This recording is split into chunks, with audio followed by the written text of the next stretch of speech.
is Pablo Ellis, and today we're at Gabby's because we're gonna ask the owner a few questions. Welcome to Gabby's, follow me.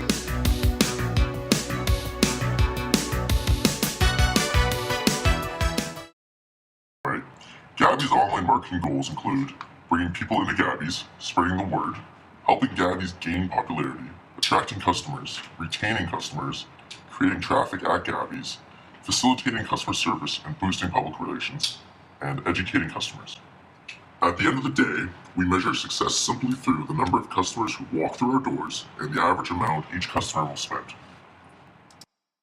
Here at Gabby's, we measure our return on interest based more or less on certain factors, assuming there is implied value in everything, and if we are expending human efforts, it should be justified.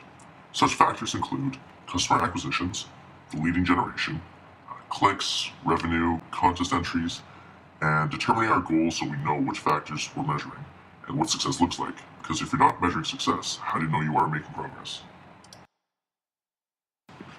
We mostly use social media platforms like Facebook and Twitter. We publish articles on these mediums to gain and build customer loyalty to our brand. We also like to facilitate and run contests and promotions to attract and retain new customers.